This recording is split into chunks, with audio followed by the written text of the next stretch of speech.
Hey, welcome back. This is part 2 of personality video PowerPoint. Yeah, so, hopefully you already watched part 1. You should have already watched part 1. I uploaded it this afternoon, and now I'm going to record part 2, which will take us through the end of this PowerPoint, and I even changed my hat to make it different, but it's still a Houston Astro hat, yeah. Did I ever tell you guys I really like baseball? I miss baseball so bad. And the thing is, we don't have the MLB network channel. Apparently Suddenlink doesn't have it, and I can't even turn that on and watch reruns of old games. And every time I turn on ESPN or Fox Sports or what have you, it's always football or basketball. Somebody needs to tell them that, hey, it's baseball season. And I know we're going through the drafts and all that, blah, blah, blah. But come on, it's baseball season. It's baseball season and nobody cares that it's America's pastime and blah, blah, blah. But anyway, yeah, so I'm hoping after the basketball draft is done, maybe we'll start seeing some stuff about baseball. Or even better yet, maybe we'll start seeing some games that are going to be played in May or whatever, Anyway, yeah, enough of that. So I'm going to finish this PowerPoint. We're going to finish this PowerPoint, and as always, just like you did on part 1, what I want you to do is just to jot down some notes, just 4, 5, 6 highlights of something I talk about. Sentences say, yeah, personality is this, and this is that, and it is that, and blah, blah, blah. And that'll be good. That'll be considered your assignment. Next week, the beginning of the week, I'm going to send you a personality test. And then in the middle of the week, we're going to switch to our next unit. And the next 2 things you are going to do, you're going to watch 2 movies. But there is a form you have to fill out while you watch them, okay? And that's it. That's it. Because we're going to start our unit after this on the disabilities, the mental illness type unit. And you're going to watch a couple of movies. You're going to watch a movie called I Am Sam, and it's with Sean Penn. Oh, it's a great movie. It's so good. You're going to love this movie. I have found that a lot of people have never seen this movie, and it's such a good movie. I'm just like, and the soundtrack is a lot of Beatles songs, but sung by other people. It's awesome. You're going to love this movie. And then we're going to finish that. We're going to watch A Beautiful Mind with, what is his name is Russell Crowe, right? Yeah. We're going to watch that movie. So I think you're going to like it. So chill. We're on the home stretch. We're on the downhill climb. Downhill climb? That's kind of like a oxymoron, right? You don't climb if you're going downhill. All right. So let's go on with this before I say something even dumber. All right. So we were about to talk about Neo-Freudians in psychodynamic theories. We're going to talk about some of these people, Erik Erikson, Carl Jung. As a matter of fact, the personality test that you guys are going to take is the Carl Jung personality test. It's really detailed. I'm still looking, as soon as I get this done, I can work on finding the right one to send to you guys. I might send it in 2 different formats. I might send you the one that we do every year, and if you can get your way through it, that will be great. But if you can't, then you can choose the other one and go to that one, and it'll be a little bit easier. And then let's see, we're also going to talk about Alfred Adler, his ideas of superiority and inferiority. You can kind of, if you are a junior or a senior, then you've probably talked about social Darwinism in your history classes. Very similar to that kind of concept. If you're a sophomore, well, you're going to talk about social Darwinism when you get to one of your units in U.S. history. Hopefully I'll have you in my U.S. history classes next year. Whoop, whoop. So Adler also talked about how birth order plays a part in personality. The thing about Or if you're an older sibling, you kind of have more control. If you're a younger sibling, you might be more succumb to being babied a little bit. I don't know. I was an only child, so I can't really comment on that personally. So psychoanalysts today, when we think about psychiatry or psychology, we think about somebody going in and sitting on a couch and talking to their psychologist or their psychologist, correct? Well, that does happen. And one of the things that is also inclined to happen is transference. I like this picture right here, and I don't think you can see so I'm going to draw right here. This picture right here, I'm not going to tell you to go watch The Sopranos, but have you ever watched The Sopranos? I loved that show. I wish I hadn't ended. But that's a good example, if you're familiar with the Sopranos show, of transference. And some of this stuff I'm just going to kind of blow through because it's not really something you really have to know. So, hey, bonus, that might not be a specific point you have to write down, right? So let's talk about getting into the unconscious. Guys, a lot of this stuff in the next few slides, I'm just going to probably skip through. But one of the things I did want to tell you is that one of the things I do when I teach the consciousness unit, and we didn't get to do it, and it was my plan to do it right after spring break, was to hypnotize you. Yeah. And I was going to give you the option, if you don't want to partake in it, if you just want to sit there and watch everybody else, that's fine.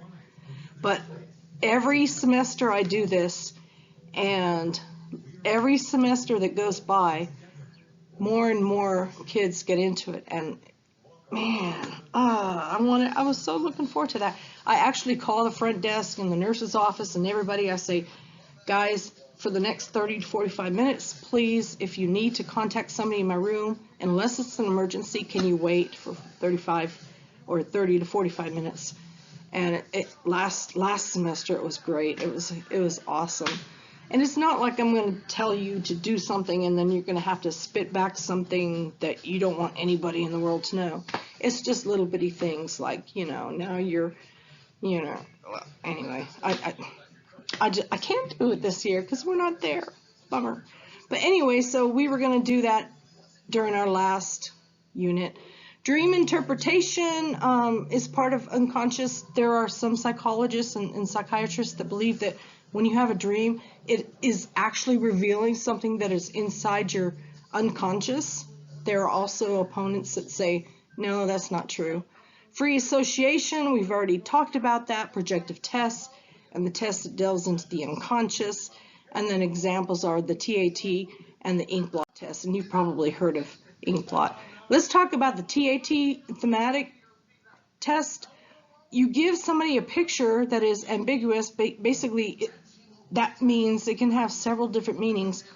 And ask them, what is going on in this picture? And then their answers will kind of reveal, according to the psychologist or psychiatrist, what it is, basically revealing the manifest content. Their answers should reveal what's really in that. They can then discover the latent content, okay? I'm going to blow through some of these pictures. If you want to go back and look at them, you can pause it and go back and look at them. Then you have your ink blot test, and a lot of you are probably really familiar with this. It's in movies, it's in television shows. It's the most widely used projective test. You are shown some ink blots, and you have to identify. These are supposed to help the psychologist or psychiatrist identify your feelings when you get asked to interpret what you see. What do you see in this ink blot? And some of those examples are this, and you can kind of ask yourself, what is it you see? I'm going to be honest. I don't want to tell you what I see, but I'll let you know when they're all done. Hey, in all honesty, most of those reminded me of your physical bone structure in the lower abdomen part. That's what I saw in every single one of them. I don't know. I've never had that done to me. I've never had that test done to me, but anyway. So then you have your trait theories of personality. They believe that we can describe people's personalities by specifying their main characteristics, like honesty or laziness or ambition or whatnot, okay? I love this picture of the cat right there. That's awesome. Then you have your nomathetic theories, and the same traits can be basically used to describe people's personalities. Are you an introvert? Are you an extrovert? An introvert usually is somebody that prefers to be by themselves, or is not really that outgoing. An extrovert is somebody, like me, that I'll tell you anything you want to know about me, and I'm very vocal, and I'm very, hey, here I am, right? And so you have those two kind of people. So let's keep going. There's a lot of things here that I'm flipping through, and you can go back and watch these if you want to. I don't want to make this really, really long. Idiographic theorists using the same set of traits to classify everybody as possible. This is what these people believe, okay? And again, see that picture right there? We all know who that is, right?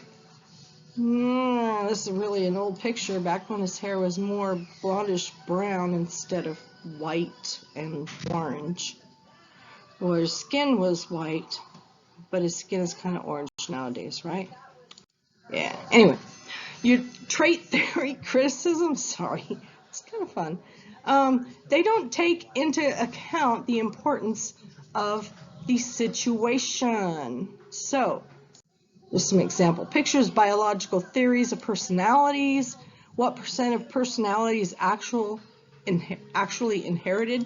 What part of your personality did you get from your parents? I kind of have this running joke around the house that one or the other of my dogs, hey, they get that from me. Yeah, but I know I don't really totally mean that. We're not sure, but temperaments do seem to be stable from infants to old age. But I will tell you, environment does have a big play in all of that, because, as I've told you guys before, I was really a very extrovert kid. And then when I moved from Los Angeles to Pecos, Texas, going into the 8th grade, culture shock, I became a very introvert. And I was voted the second shyest person in my whole junior high. Yeah, that's kind of hard to believe, but it's real. It really did happen, okay? And then I'm going to kind of blow through some of these other theories. If you want to go back and look at some of this stuff, feel free to look at it. And there go my dogs. They're barking like crazy. Feel free to go back and look at these, pause it or what have you. Your behaviorist theory of personality, the way most people think of personality is meaningless. So again, you can go back and concentrate on a lot of these things right here, if you so desire. Carl Rogers, yeah, we're going to skip through that part as well, because, it's you don't really need that specifically right now. Yeah, there's a lot of this that kind of really don't need today, as far as today goes. I know that some of you are taking psychology because of the fact that you just needed something to fill in that one period. But if you're really interested in psychology, please email me, and I will definitely get with you. And sorry. Some of these pictures are kind of funny. What is that picture? There you go. Oh, so social cognitive theories on personality. You're either internal locus of control, external locus of control. External locus of control can actually lead to a state of learned helplessness. And what that means is that you are actually gearing towards some kind of behavior that you have learned how to be, rather than having it in you from birth. Does that make sense? I hope so. Assessing personality. Most common way is self-report inventories. or yeah, again, I'm gonna just kind of blow by a lot of this stuff right now. So this slide has a lot